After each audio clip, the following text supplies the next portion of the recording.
Hai pemirsa dari Thomas Sugiarto Show yang ada di Jakarta, di Indonesia maupun di seluruh dunia. Apa kabar? Tanpa terasa, ini kita udah masuk ke episode yang ke-25 ya.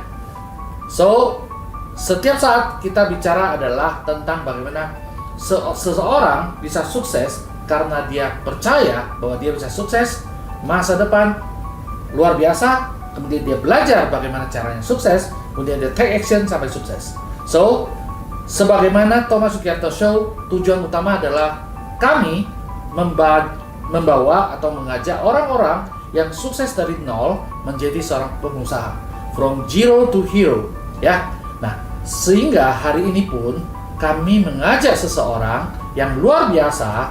Saya yakin Anda pasti akan segera tahu siapa itu, ya, yang akan cerita bagaimana perjalanan sukses beliau dari nol sehingga bisa sukses hingga saat ini, maupun akan sukses lebih luar biasa lagi di masa depan.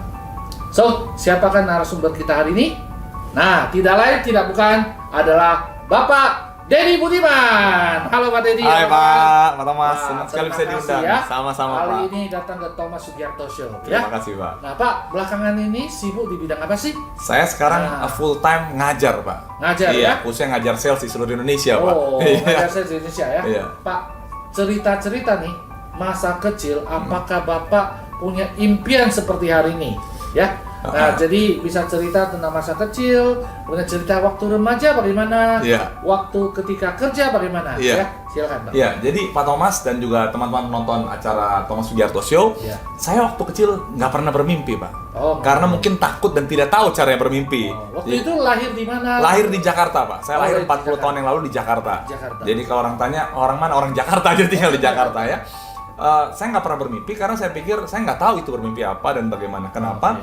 Karena memang saya lahir dari keluarga yang sederhana Pak Thomas. Bapak saya seorang petani. Dan Jakarta ada. Waktu itu masih petani. Sampai gitu? sekarang bapak saya masih petani Pak. Oh gitu. Jadi ada tanah garapan itu ada kurang lebih 1-2 hektar di daerah Kapuk. Itu diolah sama bapak saya. Itu nanam buat sayur, kangkung, bayam sampai sekarang Pak. Jadi masih ada di Jakarta, masih ada ya. Bukan gedung aja semua di Jakarta jadinya ya. Nah, terus saya anak ke-9 dari 10 bersaudara. Oh, 9. Bapak saya seorang petani dan ibu saya ketika saya kelas 5 SD beliau meninggal. Jadi benar-benar saya, karena bapak saya sibuk ya, orang-orang zaman dulu Pak, mereka bapak saya yang sibuk pokoknya di kebon beresin seperti itu. Mama saya nggak ada, jadi ya udah masing-masing aja pintar-pintar bawa diri aja. Jadi saya nggak pernah bermimpi nanti saya kelak jadi apa. Jalanin aja hidup. Makanya waktu sekolah dulu Pak, saya termasuk kalau orang bilang sekolahnya gimana, saya ranking 5 besar Pak. Tapi bukan dari atas, tapi dari bawah. Iya, kenapa bisa seperti itu sebenarnya? Karena saya nggak belajar ya. Jadi karena orang tua nggak ada saya hidup aja, main-main aja. Sekolah main-main, kadang-kadang waktu SMA bahkan Pak, saya masuk kelas jam 7 pagi. Tapi karena main-main jam 10 baru masuk. Sekolah nggak bawa buku apa, pokoknya saya enak-enaknya aja. Kenapa? Karena saya nggak tahu kan masa depan, saya pikir jalan hidup aja, happy-happy aja. Sampai satu waktu sadar bahwa itu salah.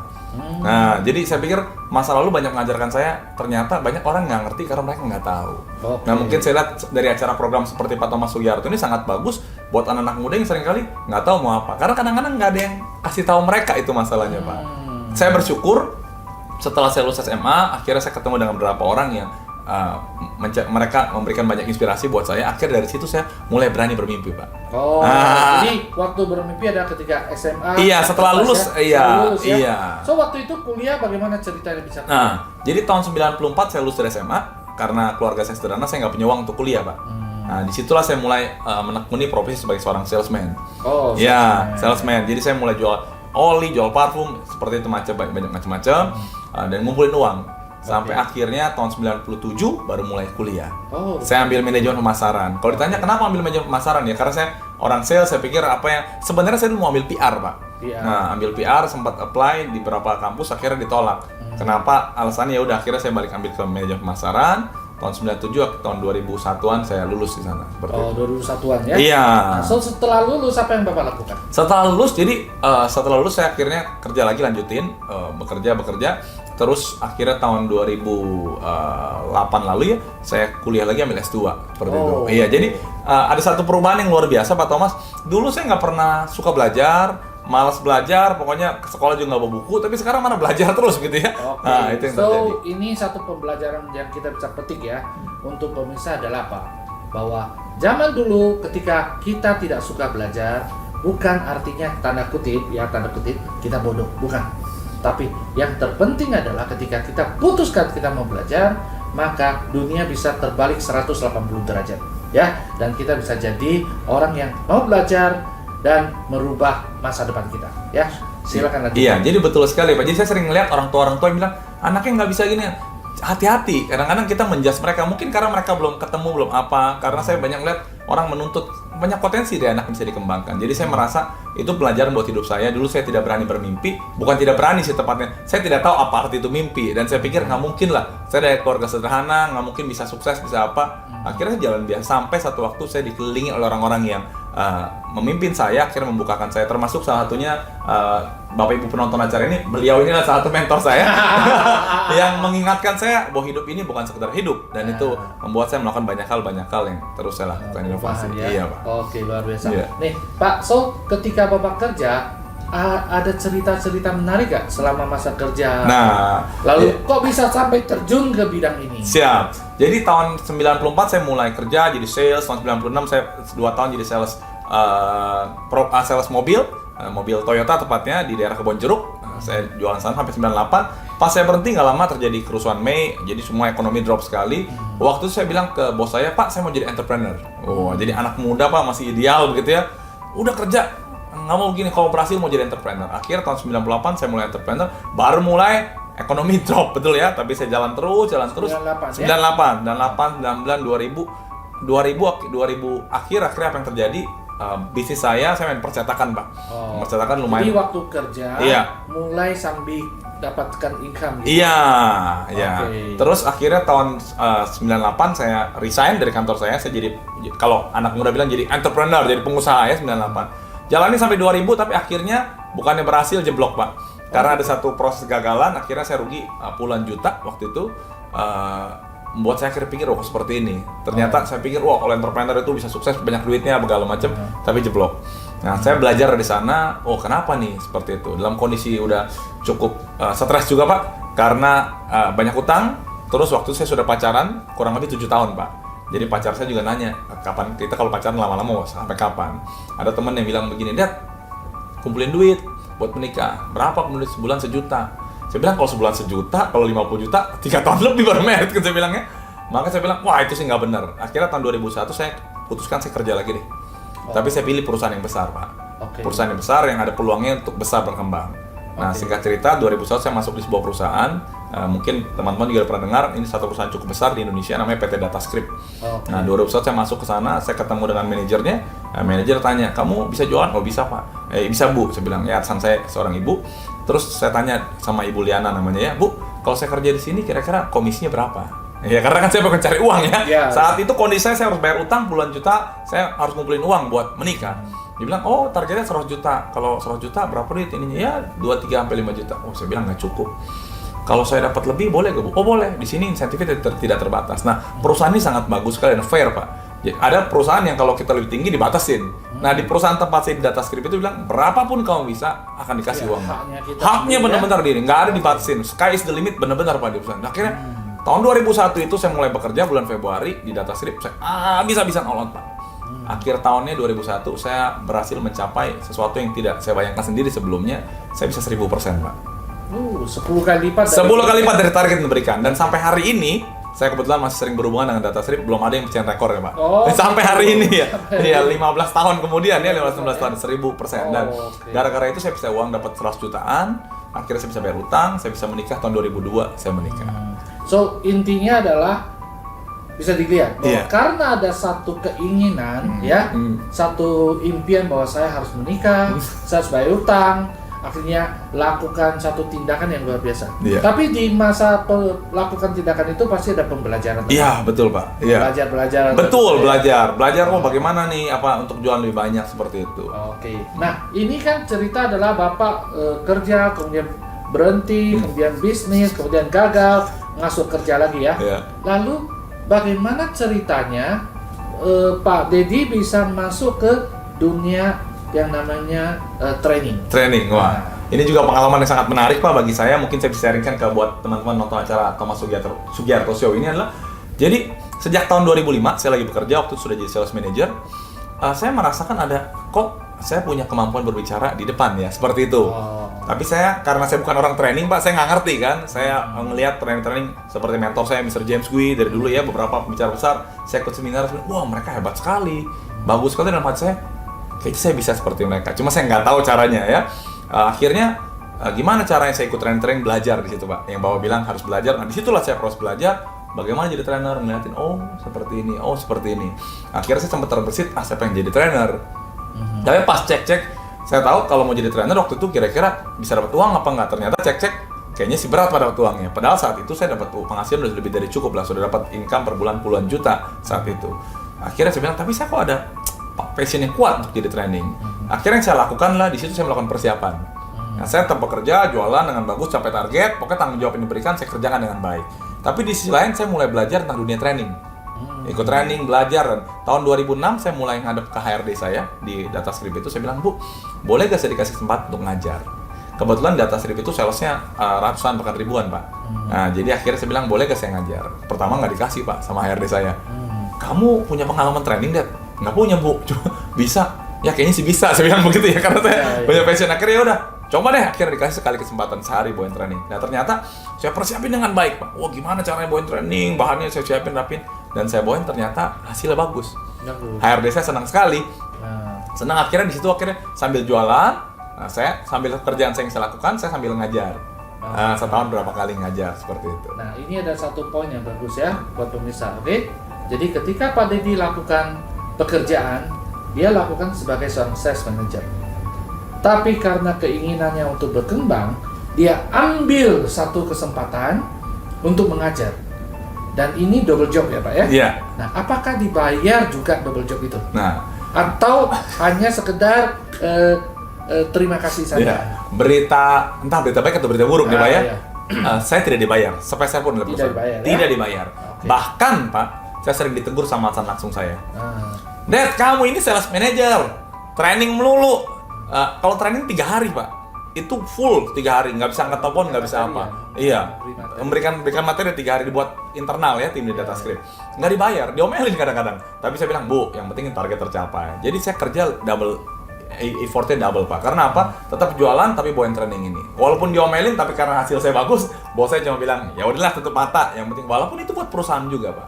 Nah, ini kan sebenarnya adalah satu hal bagi Anda seorang profesional ya, untuk kemampuan diri ini adalah bahwa Pak Deddy lakukan adalah meningkatkan kapasitas diri. Ini adalah bagian dari investasi. Yeah. Investasi waktu, investasi kesempatan, investasi perasaan, ya, tenaga. Tujuannya untuk apa? Adalah untuk meningkatkan kemampuan diri ya, persiapkan diri.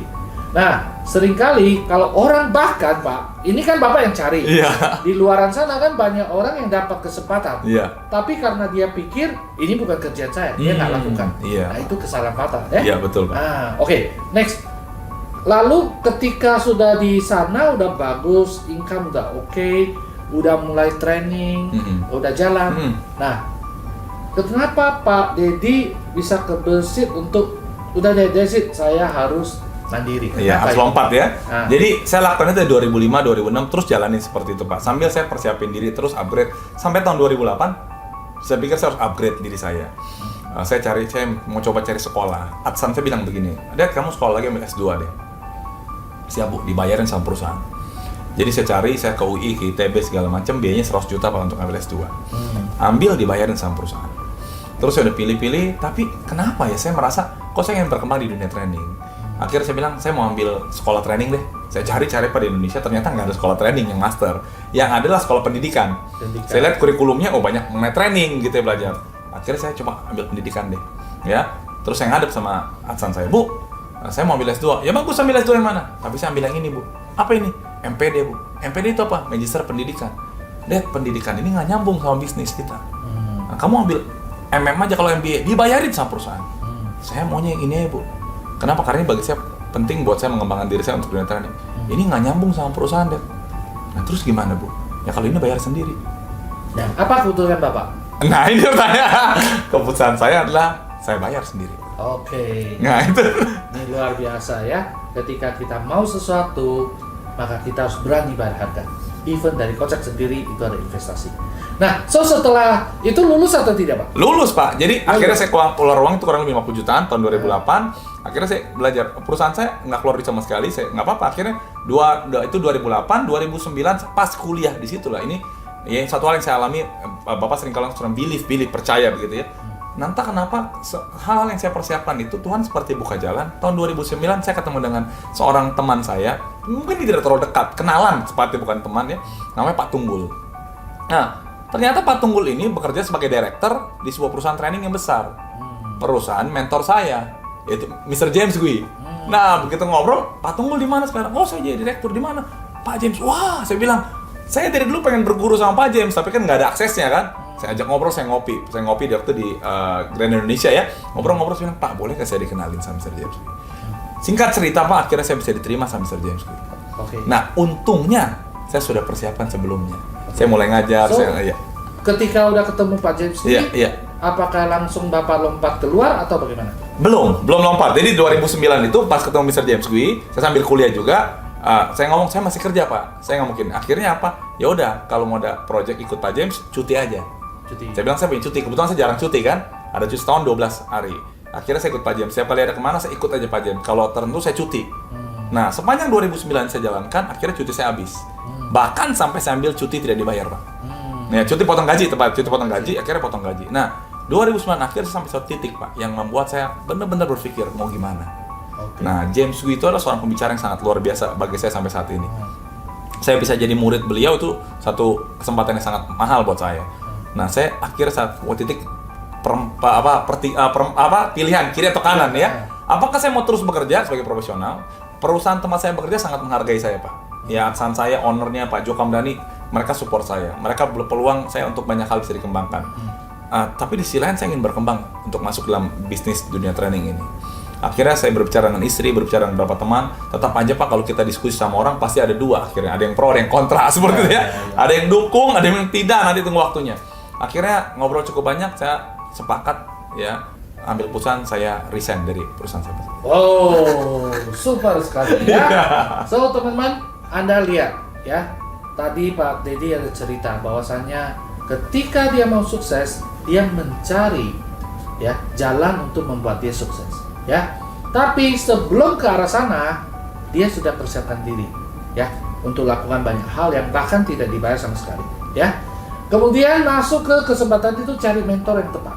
Kemudian mentor tepat ikutin jalur yang sudah terbukti sukses. Nah, sampai di sana bahkan ambil cuti. Cuti pun kalau nggak cukup, ambil cuti yang tidak dibayar atau bahkan potong gaji bila perlu. Kenapa? Karena itu untuk meningkatkan diri supaya jauh lebih luar biasa. Nah, dan sampai satu titik yang tepat, beliau putuskan jadi entrepreneurs. Oke, nah so kita akan merehat sejenak ya. Nanti kita akan masuk ke sesi kedua. Bagaimana titik mulainya Pak Dedi menjadi seorang entrepreneurs? Apa suka dukanya menjadi seorang entrepreneurs? Dan apakah beliau pernah gagal pada masa-masa seperti itu? Dan bagaimana beliau bangkit sehingga bisa sukses bukan cuma saat ini, bahkan ke masa depan. Kita akan kembali sejenak.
Nah, pemirsa, kita sekarang kembali ke sesi kedua, ya. Sesi kedua adalah kita mau tahu nih, Pak Dedi ketika udah putuskan menjadi seorang self-employed dan juga sebagai seorang entrepreneurs atas diri dia sendiri dalam bidang dunia training, ya.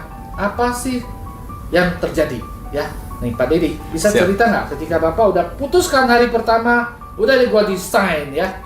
Nah, pro kontra apa yang terjadi di dalam diri Bapak maupun lingkungan sekitar? Siap. Apakah ada satu ketakutan, jangan-jangan nanti gagal lagi ya, seperti yang kemarin waktu buka usaha gitu? Iya. Ya, silakan Pak. Iya, jadi buat para pemirsa nonton Thomas Sugiarto Show, pasti itu ada Pak. Bukan hanya takut banget juga ada. Kenapa? Karena saya tidak ngerti dunia training Pak.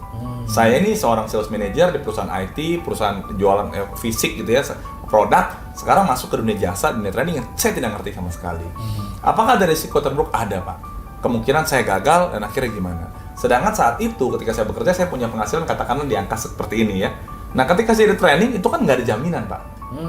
Ketika saya jadi entrepreneur teman-teman sekalian tidak ada jaminan bahwa saya ada awalnya.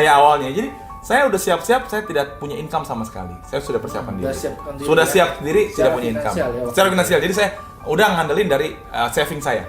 Nah selama ini saya bekerja untuknya saya punya saving. Iya. Jadi akhirnya benar saja Pak, sepanjang setahun income saya benar-benar zero Pak. Iya, ada secukupnya aja lah, minim sekali kalau dulu segini. Kenapa? Karena saya baru seorang trainer pemula. Nah, masyarakat tidak kenal saya, tidak tahu saya, cuma Pak James. Kadang-kadang saya diajak bareng, pokoknya ikutin Pak James. Ya ada paling sebulan sekali, kadang-kadang 2 bulan sekali baru dapat order training seperti itu. Jadi saya banyak disupport. Nah, banyak yang perontar kalau ini gimana? Anak saya 2, sekolahnya juga cukup mahal Pak. Ya, jadi banyak sekali masalah. Ya udah akhirnya saya bilang ini saya harus bayar harga. Kenapa saya berani? Yang pertama adalah saya tahu mentor saya siapa. Mentor saya ini Mr. James Gui, orang yang luar biasa. Tidak sembarang orang bisa jadi murid beliau. Saya tahu sekali banyak orang yang mau dekat tapi akhirnya mental Pak. Waktu saya pun ada beberapa orang yang datang akhirnya semua mental. Bedanya adalah kalau yang lain murid itu menunggu Pak James. Kalau saya Uber terus, pokoknya saya sampai Uber Pak James, sampai Pak saya ikut terus kemanapun. Jadi ibaratnya proaktif. Nah banyak orang yang menunggu saya. Waktu kerja sering datang ke kantor Pak James, Pokoknya saya ibarat cari kesempatan Pak James, kasih saya kesempatan. Jadi ada satu quote yang saya pegang sampai sekarang Pak, itu dari Siddhartha Gautama. Beliau pernah bilang begini, ketika murid siap, guru siap. Nah saya benar-benar pokoknya jadi murid siap aja. Kalau saya siap, guru saya pasti siap. Nah banyak orang tuh nunggu gurunya gurunya nggak siap sih, jadi saya nggak siap. Mereka sering menyalahkan seperti itu. Ya, iya. Jadi saya Uber terus Pak Jam, saya ikutin seperti itu. Nah konsekuensinya memang, ya saya nggak punya income, tapi saya merasa ini proses yang harus saya lewati. Iya. Kalau saya nggak berani bayar harga, ya gimana? Dan waktu itu kondisi terburuk saya udah pikir ngomong sama istri sama keluarga bilang, kalau ada apa-apa nih, kalau gagal sekalipun, ya udah, saya balik lagi kerja. Kok selama ini hubungan saya di kantor saya baik sekali. Bahkan atasan saya, direktur saya, owner saya bilang kalau ada apa-apa dia pulang aja. Jadi ini ada satu berita atau satu inspirasi yang kita bisa tangkap ya. Yaitu apa? Waktu Pak Dedi keluar dari pekerjaan, beliau tidak lempar begitu aja. Tapi meletakkan pekerjaan tanggung jawab itu dengan baik. Sehingga reputasi di perusahaan itu masih sangat-sangat bagus. Bahkan welcome anytime kalau perlu kembali. Ya, tapi beliau percaya bahwa beliau mau sukses. Walaupun sepanjang tahun ada hambatan yang banyak sekali ya, bisa membuat orang menyerah. Tapi Pak Dedi tetap jalan dengan keyakinan bahwa dia bisa sukses. Ya. Nah, Pak, titik apa yang membuat Bapak akhirnya jalan terbuka lebar gitu? Siap. Jadi tahun 2010 saya belajar banyak dari Pak James, ikutin apapun yang suruh pokoknya saya lakukan. Saya tidak hitung-hitung Pak ini bukan kerjaan, bahkan Pak James suruh apapun saya lakukan. Intinya saya mau menunjukkan saya all out. Jadi dalam konteks ini adalah Bapak tidak anggap ini pekerjaan yang gua harus dibayar. Tapi ini adalah masa pembelajaran yang justru gua belajar tapi tanpa bayar gitu. Siap. Jadi saya pernah satu waktu itu Pak, saya pulang ke rumah, saya bilang ke istri saya, "Hari ini saya dapat uang 100 juta." Mana uangnya 100 juta? Uang 100 jutanya tidak berbentuk fisik. Kenapa? Karena sepanjang satu hari Pak, saya ngobrol sama Pak James. Waktu itu Pak James kalau satu hari dibayar 100 jutaan. Jadi saya pulang seolah-olah dapetin 100 juta, duitnya nggak ada gitu ya. Tapi saya ngobrol sama Pak James, artinya sangat mahal sekali berguru sama beliau. Jadi saya nggak hitung duit, tapi saya hitung ilmunya. Saya belajar, sampai di mana, inilah Pak James juga sering cerita, Pak Thomas juga sering menyampaikan pada saya, banyak teman-teman saya lihat yang teman-teman yang seangkatan saya yang di dunia training, mereka akhirnya menyerah tengah jalan. Itu masalahnya. Saya bilang saya tahan sampai habis karena kalau saya menyerah, saya harus kubur impian saya untuk jadi trainer. Itu pilihan. Akhirnya saya fight terus dan ternyata di tahun 2011 pelan-pelan orang mulai tahu saya, mulai berkembang, dan tahun 2010 akhir bahkan 2011 saya dapat penghargaan sebagai trainer terbaiknya James Gui. Oh. Iya, jadi ini kan terjadi karena Bapak sebarkan benih gitu iya, ya. Iya. Sebarkan benih ya. Iya. Awalnya nggak kelihatan Iya. gitu ya. Dia tumbuh di bawah, nggak kelihatan. Oke. So, ketika waktunya tepat Iya. Bapak jadi the best-nya. Iya, the best trainer. Jadi tahun saya baru ingat tiba-tiba karena cukup lama berlalu. Jadi dari sekian banyak trainer, saya trainer terbaiknya Pak James. Nah, apa impact-nya ketika jadi trainer terbaik? ketika impact-nya itu akhirnya order-order yang diberikan kan Pak James punya associate trainer berapa orang. Kalau order yang utama kalau cari selain Pak James cari Deddy Budiman. Oke. Iya. Nah, ini hal yang perlu dipahami adalah apa? So, banyak orang menggeluti satu bidang ya. Iya. Nah, di tempatnya misalnya tadi konteks ini adalah tempatnya Pak James. Tapi yang benar-benar proaktif hanya sedikit orang, termasuk Pak Deddy ya. So, ketika ya Pak James membutuhkan orang untuk tangani pekerjaan yang dia tidak bisa tangani, yang dia kasih siapa? Adalah orang yang siap. Nah, ini adalah seiring dengan cerita saya, Pak. Iya. Model tangan di atas. Yaitu apa? Memberi dulu, ya, Iya. baru Iya. suatu keajaiban bisa datang. Ya. Iya, iya, Pak. So, yang dilakukan oleh Pak Deddy adalah memberi dulu yang terbaik, proaktif. Nggak ada income masuk nggak apa-apa. Tapi pada saatnya tepat, income akan datang sendiri. Ya. Iya. So, mulai saat itu berarti Bapak dapat order. Iya. Ibaratnya masuk ke Pak James, Iya. Pak James sudah nggak mampu, Iya. lemparnya ke Pak Iya. Deddy ya. Iya. So, lalu titik apa yang paling terkenang di masa-masa itu, Pak? Iya, jadi waktu itu tahun 2010 pas saya kan nggak ngerti dunia training, pokoknya bawain training materi apa saja. Leadership bisa, kan Pak James juga macam-macam kan. Macam-macam. Apa yang bisa Pak? Yang penting bisa ngomong, kasih bahannya saya bisa. Ah. Tahun 2011 saya mulai berpikir, dalam dunia bisnis ketika jadi entrepreneur kita harus fokus mau apa. Oke. Nah waktu itu sedang tren sekali motivator di mana-mana Pak. Oke. Nah saya tiba sampai suatu titik saya mau jadi trainer dikenal sebagai apa. Nah, Ada pilihan motivator atau mau jadi trainer bidang apa, banyak ya. Ada yang bilang udah jadi trainer apa aja, kan kamu bisa bawain komunikasi bisa, customer service bisa, banyak pilihan. Tapi 2011 itu saya mulai sampai titik saya harus fokus. Andai pun training, tapi trainingnya bidang apa? so Ya, satu positioning ya. iya, positioning. Saya ini siapa? Iya, jadi orang tahu Deddy ini apa, Deddy trainer, semua juga banyak trainer. Deddy motivator, oh motivator banyak. Akhirnya saya pikir, kalau saya masuk jadi motivator saat itu, tahun 2010-an, waktu 2011 tuh banyak motivator Pak. Ibaratnya ada orang punya kemampuan ngomong berbicara yang bagus, dia bisa klaim dia motivator. Nah, terus juga banyak teman-teman trainer juga banyak. Terus saya ngelihat masa lalu saya dari sejak lulus udah masuk di dunia sales. Dan saya cari tahu di Indonesia ternyata nggak ada sales trainer pada waktu itu. Mentor saya Mr. James Gui bukan seorang sales trainer. Beliau adalah Indonesia's favorite trainer. Jadi bisa membawakan sales, customer service dan macam-macam. Ya, itu brandingnya beliau. Iya. Akhirnya 2011 ngomong sama Pak James dan juga berpikir cukup lama. Akhirnya saya membranding diri saya tahun 2011. Deddy Budiman adalah seorang champion sales trainer, tepatnya sales trainernya. Sales trainer. Nah, jadi di situ saya mulai fokus bahwa saya hanya sales training di bidang sales. Nah, itu bangun positioning tadi Pak Thomas bilang. Nah, karena positioning itu saya mau tetapkan, saya harus sadar, saya harus bangun kalau kita mau dikenal harus mempersiapkan diri dengan baik. Nah, tahun 2011 itu pula, makanya saya mulai membangun komunitas. Oh. Nah, namanya Komisi Komunitas Sales Indonesia. Komisi Iya. Komunitas Sales Indonesia 2011 ya. 2011, karena saya tahu kebetulan saat itu saya lagi banyak training keluar kota Pak, kemana-mana. Nah, setiap kali pulang training, saya kumpulin sales di kota-kota di manapun saya berada, saya jelaskan, yuk orang sales kita lakukan sesuatu. Karena kalau saya pengen ajak bergerak, karena kalau saya menjadi sales trainer, tapi orang sales sendiri tidak ada kebanggaan, tidak mau ya, saya market susah. Jadi saya membantu orang, ayo bangga jadi sales, karena sales itu penting. Jadi saya sambil bekerja, tapi di sisi lain kembali seperti dulu lagi Pak. Yeah. Ini perusahaan saya nanti saya membangun komunitas supaya profesi sales ini akhirnya makin naik. Oke. Nah. So waktu sama Pak James itu hingga berdiri sendiri itu Iya. di masa-masa seperti Jadi itu? akhirnya tahun 2011, tahun 2012 saya pikirkan, saya ngomong baik-baik dengan Pak James, Pak kayaknya saya sudah mulai coba bangun sendiri. Tetap hubungan baik sama Pak James sampai sekarang masih baik. Iya. Dan saya izin pamit baik-baik dengan beliau, 2012 saya mulai jalan sendiri Pak. Oh 2012. Iya, Oke. sendiri. So waktu 2012 Iya. ya, Bapak bangun sendiri. Iya. Bangun satu brand apa? Iya, jadi kalau di dunia training itu memang ada 6 perusahaan, tapi orang lebih kenal namanya, Pak. Oh, Dedi, jadi ya. saya bangun Dedi Budiman Sales Trainer. Oh. Jadi waktu itu kebetulan tidak ada sales trainer, jadi saya masuk ke perusahaan, kebetulan waktu saya kerja juga saya banyak klien-klien. Nah, jadi mereka banyak yang support saya juga, akhirnya banyak yang order mulai jalan. 2012 sudah sangat bagus loh Pak, jadi order juga bagus. Terus, iya, dan saya bangun positioning bahwa Dedi Budiman adalah seorang sales trainer. Oke, nah Pak, kan banyak orang juga sales trainer. Nah, apa keunggulan seorang Dedi Budiman dibandingkan sama yang lain? Siap, ini pertanyaan yang menarik sekali Pak Thomas ya. Jadi positioningnya apa? Iya. Jadi waktu dulu nggak ada sales trainer, tapi terakhir ini Pak 2-3 tahun terakhir ini banyak teman-teman yang dulunya mohon maaf motivator, sekarang ada komanya, koma sales trainer begitu ya. Gitu ya. Iya. Tapi saya bilang nggak apa-apa. Yang ya. original kan. Iya. Ya. Nah, tapi nggak apa-apa, artinya mereka sudah ngelihat. Kenapa? Karena mereka ngelihat kok bedanya motivator sama sales trainer beda ya. Kenapa? Karena kalau motivator Pak, training 1 jam 2 jam, karena memotivasi. Tapi kalau sales trainer itu kan ngomong skill sama knowledge. Nah, perlu waktu bisa 3-4 hari. Bahkan ada banyak perusahaan undang saya bisa 4 hari untuk bawain training skill karena banyak sekali. Nah, karena itu melihat, kayaknya dunia sales menarik ya. Nah, padahal saya ngebangun bukannya trainingnya, tapi membangun culture bahwa sales itu profesi yang penting. Nah, itu yang saya bangun. Nah, jadi bedanya saya dengan sales trainer yang ada sekarang apa? Pertama adalah saya punya pengalaman di bidang sales.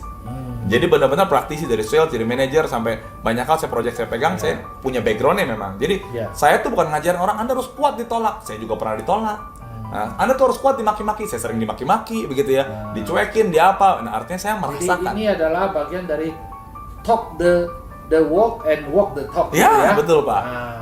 Jadi bedanya saya ada teman-teman lain, saya bukannya membandingkan dengan mereka, tapi saya merasakan, saya melewati proses itu. Iya. Yang kedua, saya ini bukan hanya memberikan training sales. Ibarat saya sangat mencintai profesi sales. Jadi mimpi saya bukan saya jadi seorang sales trainer yang terkenal, tapi mimpi saya adalah bagaimana membangun komunitas sales ini menjadi besar. Sehingga banyak orang tahu saya membuat komunitas sales. Pak Thomas juga pemirsa banyak support saya, beliau adalah pembina juga di sana. Adalah kita pengen membangun kebanggaan buat orang sales. Jadi artinya bedanya apa? Kalau saya ngomong soal sales itu all out-nya full, semuanya saya effort. Memang dari sononya udah. Iya, dari sononya betul Pak. Jadi hatinya sudah di sana, itu bedanya. So, pemirsa, kalau mau cari sales trainer, nah carilah yang benar-benar mengerti, ya, punya kapasitas. Nah, salah satu yang paling direkomendasi, nah adalah Pak Dedi Budiman. Oke? Makasih, Anda bisa lihat ya, banyak cuplikan video-video beliau di YouTube atau manapun, ya. Oke. Nah, next Pak, selain bisnis di sales trainer hari ini, apakah Pak Dedi ada masuk ke bidang bisnis lain? Siap. Jadi salah satu yang telah saya pelajari, seringkali banyak orang sales yang mau mengerjakan banyak hal. Tapi saya megang prinsip kalau kita di bidang apa kita fokus. Jadi memang saya di bidang sales training sekarang Pak. Tapi saya membangun positioning di sales juga. Dalam arti kalau sekarang ini saya sedang membangun beberapa dengan teman-teman network supaya apa? Supaya orang tahu bahwa saya adalah Anda cari soal sales, cari saya. Seperti itu. Saya lagi sekarang ini saya akan buat program Pak, buat SMK Sales Award. Jadi saya akan membranding, membantu anak-anak SMK ini untuk mereka ngerti profesi sales. Karena di Indonesia Pak SMK itu ada 4,5 juta. Nah, yang setiap tahun lulus 1 juta, tapi enggak ada. Jadi saya pengen, next mimpi saya adalah pengen membantu anak SMK itu supaya mereka bisa disalurkan ke anak-anak, ke perusahaan, ke industri. Jadi bisnis saya sangat terus kembangkan, tapi seputar dunia sales Pak. Oh, seputar dunia sales ya? Iya.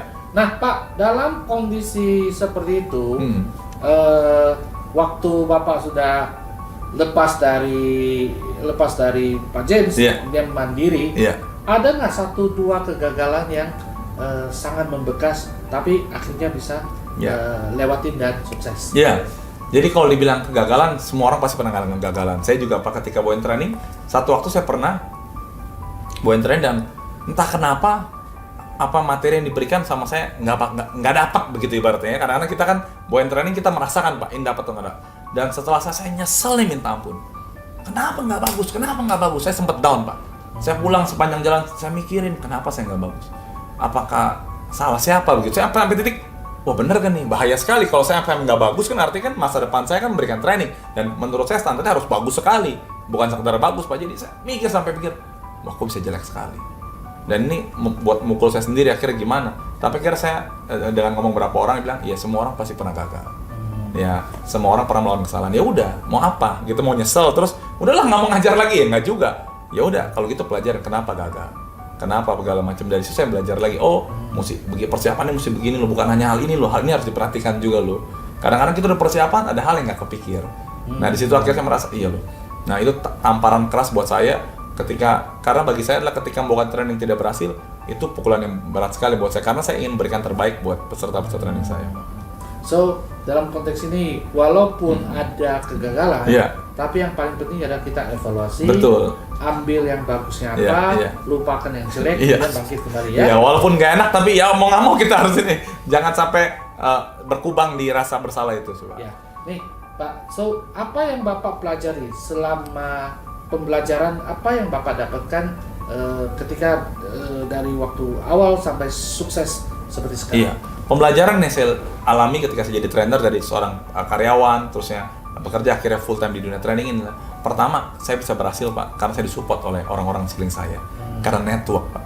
Nah, dan Iya. itu harus diciptakan. Harus diciptakan. Bukan tunggu gitu Bukan. ya. Jadi ketika saya bekerja di DataStrip, saya kan berhubungan berinteraksi dengan customer kan. Contohnya saya ada klien saya orang Citibank. Ya namanya saya sebut aja nggak apa namanya Alung misalnya. Nah ketika saya berhenti kerja, saya terhubungan sama mereka, sama klien-klien saya berhubungan. Jaringan, Iya, jadi mereka tahu, Dad kemana training? Oh iya Dad, perusahaan saya training, lu trainingin deh. Ya, jadi saya membangun bukan sempat saya butuh saya dari mereka. Waktu saya kerja saya hubungan baik sama mereka. Jadi Ini kemanapun udah nanam kebaikan, iya. ya. Jadi network itu Jaga dari awal. integritas gitu. Jagain, mereka tahu siapa saya. Jadi ketika saya mereka bantu, bahkan ada satu klien saya bilang gini, Dad, kalau kamu ada apa-apa, saya siap support kamu. Sampai seperti itu. So pembelajaran ini adalah bahwasannya menjaga integritas, ya menjaga satu standar tinggi dari diri kita sehingga ketika apapun yang terjadi ya kita bisa sukses, bisa luar biasa ya. Oke, pemirsa, kita akan istirahat sejenak ya. Kemudian kita akan bahas berikut ya tentang konsep uang dan waktu. Hari ini ya setiap minggu Pak Dedi itu terbang kemana-mana ya. Bahkan orang zaman ini ya banyak yang nggak dapat order atau apa. Beliau kelimpahan sampai kebingungan. Nah kita mau tahu bagaimana beliau bisa atur waktu sehingga hasil tetap ada dan waktu tetap ada untuk keluarga maupun komunitas dan lainnya. Kita akan kembali sejenak.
Nah, pemirsa, kita sekarang masuk ke sesi ketiga.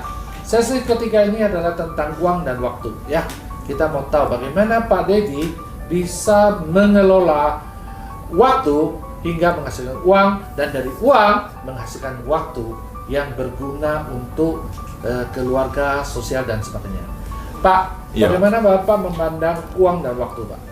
Mengenai uang, saya terinspirasi satu waktu anak saya pernah ngomong begini. Pak, di dalam pramuka itu ada satu prinsip. Prinsipnya apa? Kalau kita mau nolong orang lain, pastikan kita selamat. Nah, Maksudnya apa tuh? Dia kasih cerita loh begini, karena dia lagi pramuka kan. Misalnya begini Pak, ada orang kecelakaan, bom, begitu di jalan ya. Nah kita nggak boleh langsung lari tolong dia. Kita niatnya baik mau nolong dia kan. Orang macam kita lari tolong dia. Pas kita lari, tiba-tiba ada mobil, bom, kita ketabrak, mati dua-duanya. Nah jadi kalau orang ketabrak, kita mau tolong, kita lihat kiri kanan dulu. Kalau perlu ajak orang untuk nolong dia. Supaya kalau kita mau nolong orang, pastikan diri kita selamat dulu. Jadi kita bisa bantu dia. ini sama dengan prinsip yang ketika kita naik pesawat ya. Iya. Kalau terjadi turbulensi, Iya, udara kurang, Iya. bahwa yang orang dewasa harus pasang masker dulu. Iya, harus baru pakai tolong anak, dia. ya. Nah, Oke. jadi ketika masalah uang, artinya begini, banyak dari kita pengen membantu orang banyak. Ya, Suatu hal yang mulia tentunya. ya, Tapi kalau kita membantu orang banyak, ingat baik-baik. Kalau kita membantu orang misal dalam hal finansial, tapi kalau kita sendiri punya masalah finansial, bagaimana kita bisa membantu orang, Pak? oke. Nah, ini saya pegang baik-baik. Jadi artinya, kalau tanya orang, Pak Dedi cari uang gimana? Oh, saya cari uang. Saya berjuang segala macam cari uang. Tapi apa uang hanya buat diri saya? Tidak. Nah, ketika saya punya kecukupan finansial, maka saya bisa membantu orang. Ya. Nah, itu jadi satu prinsip bagi uang. Uang memang anugerah dari Tuhan. Jadi kita harus gunakan dengan baik. Ada orang bilang, saya pengen melakukan sosial. Boleh, bukannya tidak boleh. Tapi alangkah lebih baik kalau Anda juga punya finansial yang cukup. Sehingga Anda jangan sampai nyusahin orang. Anda mau nolong orang tapi Anda sendiri susah. Ya. Itu kan yang bahaya kan ya. Ya. Jadi pastikan Anda bekerja dengan baik, berjuang dengan baik, dapat finansial. Anda mau dukung orang, pasti bisa ngebantu sekali. Seperti itu. Jadi saya merasa uang itu tanggung jawab gitu, Pak ya. Nah, so Pak, bagaimana Bapak dengan kesibukan ini membagi waktu, Pak? Nah, jadi memang buat para pemirsa penonton Thomas Sugiarto Show, ini masalah yang kadang-kadang bagaimana tadi Pak Thomas cerita, bagaimana order yang lagi banyak begini ya, orang lagi kondisi sekarang orang kurang order, saya sampai nolak-nolakin order Pak. Tadi pagi pun saya baru nolak order Pak. Oh. Jadi saya diminta tanggal 8 sama tanggal 15 untuk training.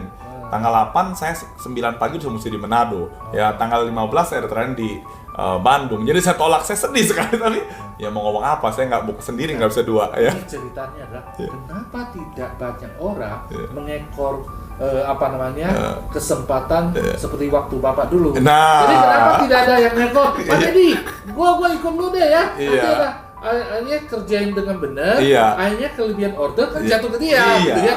Seringkali orang hitung-hitungan dulu. Mereka mau pasti dapat berapa, nah itu akhirnya ya itu saya pelajari. Orang nggak mau memberi dulu, itu yang saya lihat sih Pak. Makanya tadi Iya. prinsip tuh ketika murid siap guru siap, itu yang saya jarang orang siap di sana. Dia nggak mau jadi murid bayar harga. Dia mau pas dapat berapa, dapat apa, hitung-hitungan. Kalau hitung-hitungan susah. ya. Iya. Susah. Nah itu yang susah Pak, nyari orang-orang yang benar-benar mau nggak beri dulu baru bisa dapat. Baru dapat ya. Iya iya iya. So Pak, apakah selama ini Bapak dalam konteks leadership, Bapak membangun tim, Iya. ya, memimpin tim di delegasi di tugas Bapak? Siap. Jadi saya di perusahaan. Iya, di perusahaan saya punya berapa tim, Pak. Saya delegasikan mereka untuk berapa hal mereka lakukan. Nah, balik tadi masalah waktu misalnya, Pak. Bagaimana ngatur waktu? Kebetulan setelah belajar sekian lama, saya mungkin kurang lebih tahun 2013 ketika waktu juga cukup banyak, saya akhirnya ambil keputusan bahwa saya harus ngatur waktu dengan baik. Makanya setiap hari Minggu saya tidak terima order, Pak. Oh. Iya, jadi saya komitmen udah 3-4 tahun lalu, pokoknya Minggu saya tidak terima order. Kenapa? Di keluarga. Iya, jadi itu khusus buat keluarga, buat pelayanan. Kebetulan saya Nasrani, saya ke gereja. Jadi waktu Minggu saya tidak terima order. Walaupun awalnya sangat berat, Pak. Ada yang tawar, Pak, masa nolak order seperti ini? Bukan masalah nolak, ini masalah prinsip saya. Nah, jadi saya sampai sekarang setiap Minggu pasti saya nggak terima order training. Oh, oke, bagus Iya. sekali. Nah, Pak, so bagaimana, kan Bapak adalah salah satu pendiri ya, Iya. di mana kita di organisasi. Iya, iya. Nah, bagaimana bisa mempunyai komunitas yang tersebar di 14 seluruh kota Indonesia, sekarang ya. 14 kota di Iya. Indonesia ya. Kemudian tetap bisa jalankan bisnis dengan luar biasa, Iya. ya. Nah, mungkin bisa cerita sedikit Iya. sehingga pemirsa tahu Iya. apa itu yang namanya komisi. Oh iya, mungkin ceritain sedikit ya Pak ya. Jadi Bapak Ibu penonton acara Thomas Sugiarto Show. Jadi tadi bagi saya bilang, saya ingin berbagi dalam hidup ini. Nah, ketika saya buat training, saya selalu menyempatkan waktu untuk berbagi. Contoh nih, minggu depan saya akan ke Balikpapan, Pak. Trainingnya hari Jumat, tapi saya berangkat hari Kamis. Kenapa? Karena Kamis malam saya mau berbagi untuk teman-teman komunitas sales. Nah, komisi ini adalah sebuah komunitas yang saya dan Pak Thomas, beliau sebagai pembina, membuat ini tujuannya adalah supaya orang sales ini dianggap orang melihat bahwa sales ini profesi yang sangat baik sekali. Karena orang selama ini hanya melihat sisi negatif, padahal banyak sisi positif yang tidak terekspos. Nah, jadi buat Bapak Ibu sekalian menonton acara ini, komisi adalah rumahnya orang sales ya Pak. Supaya apa? Supaya Anda yang profesi sales, Anda nggak perlu malu. Ternyata di luar sana ada puluhan ribu, ada ratusan ribu orang yang bangga jadi sales. Dan Anda lihat sendiri, banyak entrepreneur seperti saya dan Pak Thomas, kita dari jualan belajar akhirnya jadi seorang entrepreneur. Jadi saya sekarang ini dengan komunitas sales yang ada di 14 kota, kami membagikan tanda kutip virus-virus positif supaya orang bangga jadi sales. Nggak perlu malu, supaya Anda nggak minder, mas sales gitu, tapi supaya Anda kita upgrade seperti itu. Jadi memang pelayanan, saya melihat bahwa hidup ini bukan hanya sekedar cari uang penting, tapi juga bagaimana berbagi buat orang lain. Nah, ini adalah bagian dari berbagi. Iya, berbagi. Ini berbagi waktu. Iya. Itu kan kalau diuangkan kan juga nilainya besar. Besar. Kalau ya? mau hitung-hitungan, wah ini mahal. Tapi saya pikir, ya Tuhan sudah kasih saya rezeki yang lain. Di sini saya berbagi. Nah, Pak, ini kan Pak komunitas ya, mungkin cerita sedikit kepada pemirsa. Iya. Apa yang bisa, misalnya seseorang ingin bergabung sama komunitas Sales Indonesia. Oke, bagaimana caranya? siap. Jadi buat teman-teman sekalian yang nonton acara ini dan ingin bergabung di komunitas sales, silakan hubungi saya, Deddy Budiman. Nanti ada di Facebook saya, Anda cari, atau bisa ke Instagram Deddy Budiman 08, nanti Anda mention. Atau kalau sekarang gampang sekali googlingnya, Anda googling saja Komunitas Sales Indonesia. Nanti sana ada tim yang siap membantu. Kita ada di 14 kota, di Jawa semua ada, di Jakarta, Bandung, Solo, Semarang, Surabaya. Kalau di Pulau Sumatera itu kita ada di Padang, di Palembang, di Pekanbaru, di Medan. Nah, di Kalimantan baru ada di Balikpapan, Pak. Di Sulawesi ada di Makassar, dan terakhir ada di Bali. Kita baru bikin acara kemarin ya. Di area 1.200 orang sales di Bali ulang tahun yang kelima. Nah, Pak, apa kira-kira kegiatan yang akan terjadi berikutnya dengan komisi, Pak? Iya. Jadi tahun-tahun ke depan. Jadi kemarin kita baru melaksanakan ulang tahun yang kelima, dan kita merasakan pertumbuhan yang luar biasa sekali, dan teman-teman pengurus juga militan, dalam arti mereka bersama-sama membangun ini. Jadi mimpi besar kami lihat 5 tahun ke depan nih, orang-orang akan berani ngomong mereka bangga jadi sales. Dan ini akan membantu pertumbuhan ekonomi Indonesia, Pak. Makanya salah satu, kami orang sales, kami juga berani menantang diri sendiri. Makanya teman-teman sekalian, kalau Anda mau bergabung di komisi, tahun depan kita akan buat satu yang luar biasa ya. Nah, HUT yang ke-6 ini sekalian supaya menjadi saksi acara ini ya.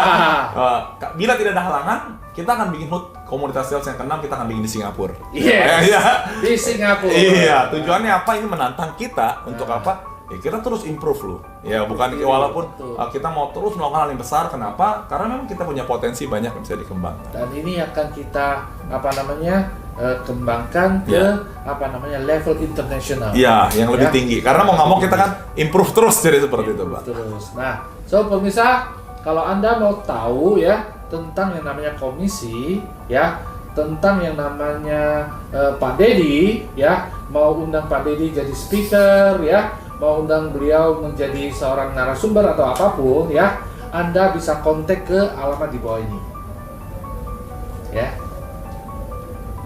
Oke. Nah, Pak, lanjut. Iya. Tadi waktu untuk bisnis, waktu untuk sosial, ya. Jadi Bapak kali ini akan adalah setiap kali ada training akan kembangkan tim di sana. Oke. Nah, apakah waktu untuk keluarga saat ini sudah cukup atau masih ingin diberikan lebih banyak porsinya?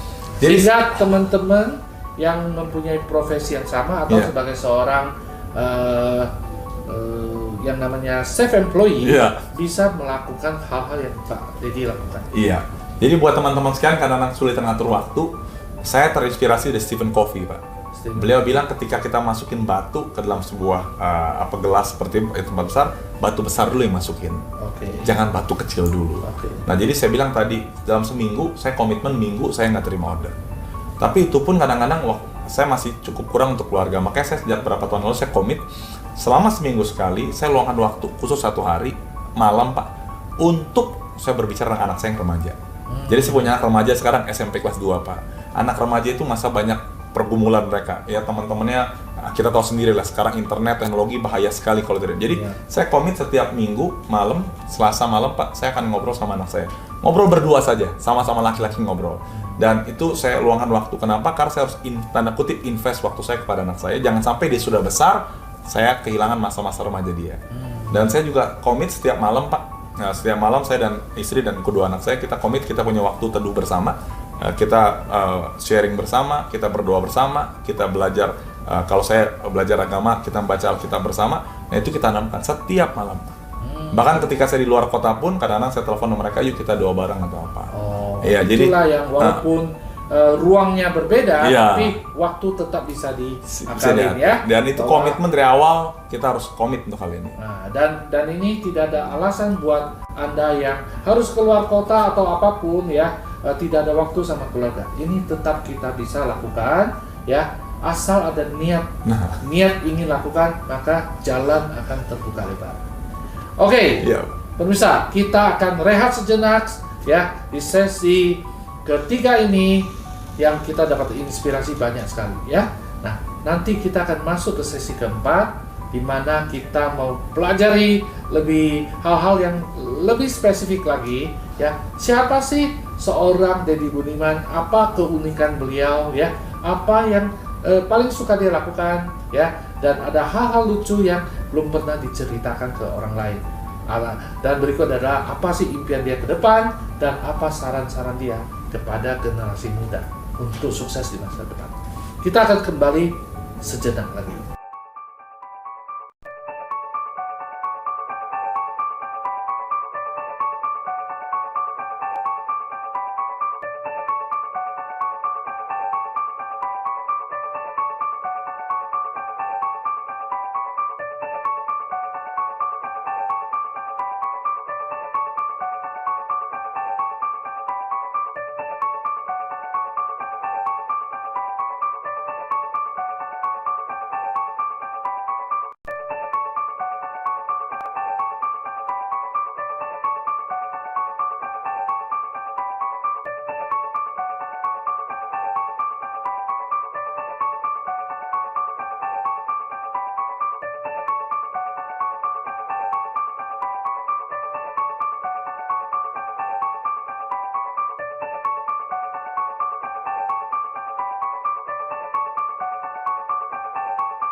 Nah, pemirsa, kita sekarang masuk ke sesi keempat ya.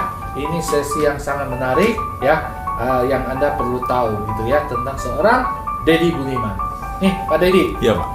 Mengapa Bapak sangat berapi-api dan sangat-sangat passionate gitu ya ketika kita bicara tentang dunia sales gitu Pak? Iya. Saya juga dulu bingung, kenapa saya mencintai banget profesi sales begitu ya. Bahkan kalau saya bercanda nih, di belah darah saya nih ngomongin soal sales semua. Iya. Karena saya merasa saya nih lahir dibesarkan di Indonesia. Saya lihat Indonesia, orang seringkali lihat apa sih Indonesia begitu ya, mohon maaf, masih kurang dianggap di luar sana. Kenapa sih? Karena ekonomi kita kan masih kalah katakanlah dengan negara terdekat, Singapura atau lain. Saya bilang, ternyata kalau kita bisa loh berkontribusi loh membangun negara ini. Saya bukan politikus Pak, sekarang lagi ngomong pada politik kan ya. Saya nggak masuk ke sana, tapi saya orang sales. Saya jadi sales trainer sampai sekarang, saya juga jualan sebenarnya begitu ya. Nah, saya lihat kalau saya bisa membuat orang Indonesia melek tentang profesi sales, mereka akan berkembang Pak. Jadi kemarin di Bali saya bilang buat para 1.000 orang hadir, saya bilang, apakah ekonomi Indonesia tahun 2017 akan bagus? Saya bilang akan bagus. Kalau semua sales jualannya banyak, pasti berkembang, bergerak. Jadi saya mencintai Indonesia dan saya mencintai profesi ini. Dan dengan profesi ini saya bisa menggerakkan ekonomi Indonesia. Bukan sayanya sih ya, tapi teman-teman bergerak semuanya, akhirnya luar biasa. Jadi saya pikir, saya percaya bahwa Tuhan ciptaan saya hidup ada tujuannya. Nah, dengan profesi saya tidak mesti jadi pendeta, saya tidak mesti jadi ahli agama atau apa, tapi ya saya dengan pekerjaan saya aja gitu ya. Jadi sebagai seorang sales trainer, sebagai seorang sales, saya ngajarin orang sehingga mereka bisa jual dengan bagus, dapat income yang bagus Pak. Kalau saya juga nggak kecipratan dari mereka, tapi saya ngeliat akhirnya bayangin kalau seorang jualan bagus, ekonomi keluarganya meningkat sekali Pak. Wah, saya rasa itu saya sangat senang sekali. Nah, makanya saya sangat suka sekali, saya selalu kemana-mana ngomong soal sales. Bahkan saya bikin buku juga Pak Thomas, ini ada buku-buku terbaru saya. Ini buku yang mana yang terbaru Pak? Yang terbaru ini Pak, Sales Insight. Iya. Bisa dijelaskan sedikit? Iya, sedikit ya. Jadi teman-teman sekalian, buku saya ini buku ke-7 Pak. Nah, semua buku ke-7. Semua buku saya tentang sales ya. Nah, buku Sales Insight ini isinya adalah memberikan insight. Karena orang seringkali, sales itu apa sih? Bagaimana sih? Nah, insight itu adalah pencerahan bagaimana mereka mengerti. Nah, di buku ini ada 20 orang Pak yang praktisi juga. Mentor saya Pak James juga saya minta untuk menulis di sana. Apa sih tentang sales itu?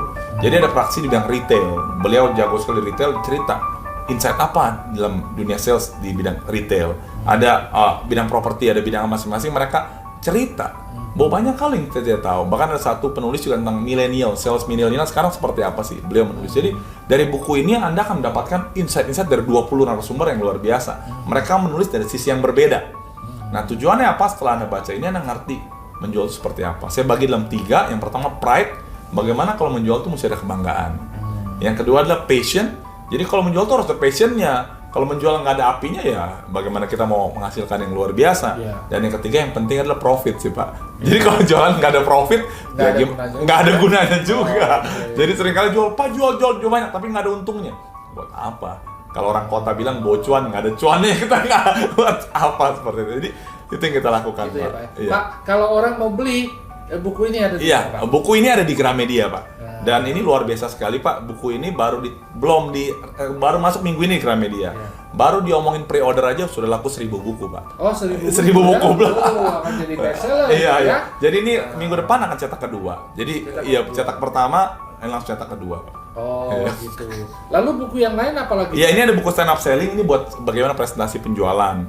Nah, buku kejar target lah bagaimana ngerti proses penjualan. Jadi saya akan terus menulis di bidang sales. Intinya apa? Supaya buku ini bisa dipakai untuk meningkatkan penjualan jadi teman-teman semua. Oke, so pemirsa, kalau Anda mau tahu tentang dunia sales ya dan jago di bidang itu, buku-buku ini adalah wajib buat Anda untuk baca.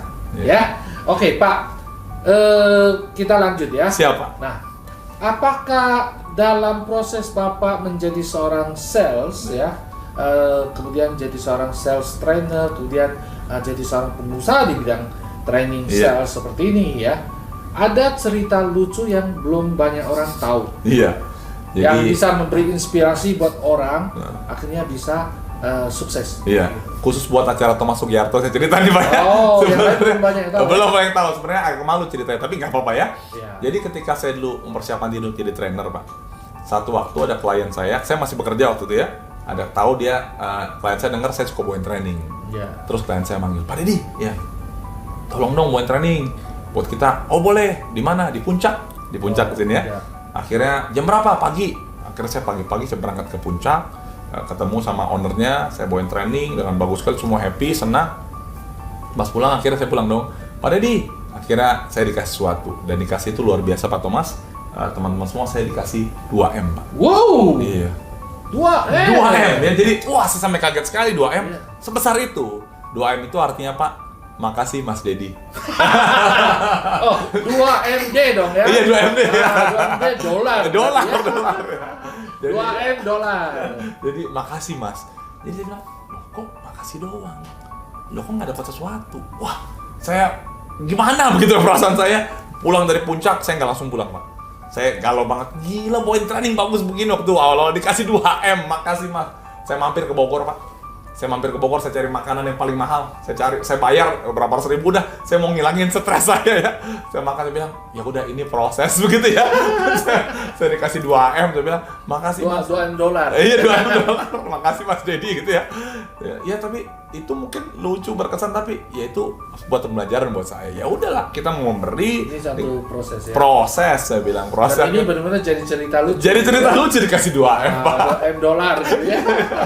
Jadi pemirsa, kalau Anda hadapi masalah seperti ini, waktu Anda lagi merintis seperti hari ini di waktu-waktu sekarang, jangan langsung drop, langsung aduh ya baper gitu ya.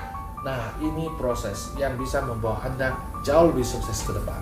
Ya, oke, next Pak. Ya. Kira-kira apa rencana Bapak Ya. ya 5 tahun ke depan? Ya, ke depan seperti apa? Dan apakah yang Bapak lihat ke depan itu seperti apa? Iya. Apakah itu sebuah kesempatan atau juga ada ancaman dan bagaimana caranya Bapak atasi? Iya. Jadi kalau saya lihat ke depan ada peluang yang besar sekali di dunia sales ini Pak. Kalau kita lihat industri sampai sekarang masih kesulitan cari sales. Sedangkan anak-anak SMK, anak mahasiswa masih nggak ngerti dunia sales. Jadi mimpi besar saya adalah saya akan banyak melakukan edukasi dan saya akan melakukan pendekatan ke pemerintah juga Pak. Karena untuk melakukan movement bagaimanapun tetap butuh support dari pemerintah. Ya. Jadi saya akan membuat banyak infrastruktur supaya apa? Supaya profesi sales didukung bukan hanya kita dari bawah, tapi oleh industri dan juga dari pemerintah. Sehingga dari industri support, dari kita praktisi support dan pemerintah support sehingga akhirnya profesi sales ini bisa berkembang dengan luar biasa sekali. Kenapa? Karena jadi entrepreneur pasti penting Pak, penting sekali. Tapi kalau ketika Anda jadi profesional ini membantu Anda supaya mempersiapkan diri masuk ke sana lebih mudah seperti itu. Jadi mimpi besar saya adalah saya akan banyak melakukan ini juga walaupun invest waktu terus terang Pak ya karena harus ada waktu yang dikorbankan. Tapi bagi saya bukan korbankan, ini satu hal yang harus saya lakukan. Di tengah kesibukan saya akan invest waktu untuk cari akses ke pemerintah, cari akses ke industri supaya sama-sama mengembangkan profesi sales. Jadi nanti kelak mimpi saya 5 tahun ke depan banyak anak-anak muda yang bilang saya mau jadi sales. Dan perusahaan-perusahaan bisa menyerap anak-anak yang baru lulus jadi sales yang baik. Jadi semua berkolaborasi akhirnya jadi pertumbuhan ekonomi yang luar biasa. Seperti Nah itu, ini Pak. adalah satu tindakan nyata ya, bukan cuma ngomong saja, tapi ada tindakan nyata bagaimana berkontribusi untuk membantu masyarakat Indonesia supaya bisa tingkatkan taraf hidup. Yaitu caranya adalah menciptakan lapangan kerja, mempersiapkan orang sehingga bisa siap untuk masuk ke lapangan kerja, ya, dan juga membantu industri mendapatkan orang-orang dengan kualitas SDM yang terbaik, ya. Nah, Pak Deddy, kita udah mendekati ke masa-masa akhir ya. Siap. Yang saya mau tanyakan adalah Pak, dalam perjalanan hidup Bapak selama kecil, ketika remaja sampai ketika kerja, ya, sampai berbisnis sampai sekarang ya. Apakah konsep yang namanya believing, learning, action ya berlaku dalam kehidupan Bapak bahkan ke masa depan? Sangat berlaku sekali Pak. Oh, sangat berlaku. Jadi ketika saya mau jadi trainer, kita jalankan bisnis apapun, saya harus believing. Kalau saya nggak believe Pak, bagaimana saya mau jalan? Ya, betul. Saya believe ketika saya berhenti dari data script, saya percaya bahwa saya akan mulai sukses. Oke. Udah sukses belum waktu itu? Belum Pak. Wow. Tapi saya Percaya dulu, ya? percaya dulu. Karena kalau nggak percaya, saya pasti nggak jalan. Nah, kepercayaan itu yang membuat akhirnya saya melangkah. Kepercayaan itu yang membuat saya meyakinkan istri saya, orang-orang terdekat saya percaya. Saya punya potensi, saya percaya Tuhan kasih kesempatan. Saya believe sekali. Yang kedua, tapi believe itu juga harus didukung dengan belajar, learning. Ketika saya itu saya belajar terus. Karena kalau saya believe tapi saya nggak mau improve diri saya tidak akan dapat sesuatu. Dan ketika saya percaya, ketika saya belajar, saya take action. staycation. Iya, karena kalau nggak ada staycation nggak jadi juga saya hari ini Pak. Dia Seperti itu. proaktif, cari kesempatan. Bahkan kalau nggak ada kesempatan, saya bikin kesempatan Pak. Untuk bikin sehingga bisa sukses. Gitu. Iya, seperti itu. Oke, luar biasa. Nih Pak, kita akan masuk ke tahap terakhir ya. Jika waktu kita bisa putar ulang, Iya, ya, Pak. kira-kira apakah ada hal-hal yang Pak Deddy mau ubah? Iya. Atau Pak Deddy bilang, ya udah, saya sama sekali nggak mau ubah karena ini memang jalannya. Iya. Tapi ubah ini dalam arti Iya. ini memberi inspirasi kepada anak muda. Kalau bisa Anda masih punya waktu, jangan lakukan kesalahan seperti itu. Iya. Ya. Dan juga apa saran Bapak kepada generasi muda Iya. sehingga mereka yang sekarang apakah yang pesimis atau yang takut akan masa depan, Iya. ya mereka bisa mempunyai meyakini ada satu titik cerah bahwa mereka bisa sukses juga di masa depan. Siap. Silakan Pak. Jadi buat anak-anak muda yang nonton acara Thomas Sugiarto Show, kalau boleh diulang hidup saya akan ketika nanti diulang lagi Pak, ketika masa remaja saya atau apa, saya akan cari mentor. Oke. Jadi dulu saya nggak punya mentor, setelah lulus SMA baru saya punya mentor. Bayangkan kalau dari muda saya punya mentor Pak, maka saya akan punya potensi akan jauh lebih berkembang lagi. Tapi itu masa lalu, tapi nggak apa-apa. Jadi artinya buat para penonton acara Thomas Sugiarto Show, kalau Anda sekarang merasa saya nggak tahu, cari orang yang tahu. Saya datang ke Pak Thomas, saya belajar. Saya masih ingat saya datang ke tempat Pak Thomas, Pak, saya minta Pak Thomas jadi mentor saya. Artinya apa? Sekarang buat hal penting buat anak muda dan juga Anda mungkin walaupun sudah berumur sekalipun, Anda harus punya mentor. Karena seringkali kita tidak tahu dan mentor kita tahu apa yang di depan. Jadi pas kita ngomong, beliau akan kasih tahu. Nah, tinggal bagaimana kita mengolahnya dan melakukannya. Saya sendiri punya beberapa mentor. Ada mentor dari sisi A, sisi B, sisi C. Jadi ketika mentor masih berbicara tentang satu hal, saya melihat dari berbagai sisi. Dan itu bagus sekali. Ya, jadi buat Anda cari orang yang Anda respect, Anda tahu ini akan bantu Anda, datangi, minta waktu untuk minta jadi gurunya. Nah, yang kedua, yang penting adalah Anda harus punya keterampilan menjual. Ya, Pak, saya bukan sales, tidak apa-apa. Tapi ketika Anda punya keterampilan menjual, ini akan membantu Anda. Nah, ketika Anda apalagi mau jadi orang entrepreneur tuh rohnya adalah menjual. Jadi belajar dari kapan? Dari sekarang. Dengan nonton acara Thomas Sugiarto Show, dengan Anda ikuti komunitas sales, dengan belajar dari mentor-mentor Anda, maka Anda akan improve. Jadi ini penting sekali. Ada orang bilang bahasa penting, betul penting. Tapi kalau Anda punya kemampuan menjual, itu jauh mendukung, bisa membuat Anda jauh lebih sukses. Seperti itu. Wow, luar biasa sekali ya. So, pemirsa, hari ini kita belajar banyak hal dari Pak Deddy ya. Dari orang yang memulai sesuatu yang padahal sudah bagus ya di pekerjaan, berani loncat ke dalam istilahnya jurang gitu ya, yang kelihatannya nggak ada dasarnya gitu ya, tapi beliau percaya bahwa bisa sukses. Dan ketika sampai di sana bisa selamat, beliau masih harus jalan semasa 1 tahun. Yaitu apa? No income ya. Tapi karena belief beliau ya, beliau bahwa saya tidak boleh mundur, saya harus bisa sukses. Akhirnya apa yang terjadi? Akhirnya beliau bisa naik ke bukit kesuksesan, naik ke sisi punggung gunung dan akhirnya di puncak. Tapi hari ini walaupun sudah di puncak gunung, beliau tidak comfort zone. Beliau masih tetap belajar lagi, naikin gunung yang jauh lebih tinggi, pegunungan yang jauh lebih banyak puncaknya. Dan kenapa dilakukan ini? Karena beliau tahu bahwa hasil akhir adalah tidak ada batasnya. Tapi bukan artinya itu kita nggak lakukan. Betul, Pak. Ya, kita mau tinggalkan dunia ini dengan sesuatu karya yang berguna buat masyarakat. Iya.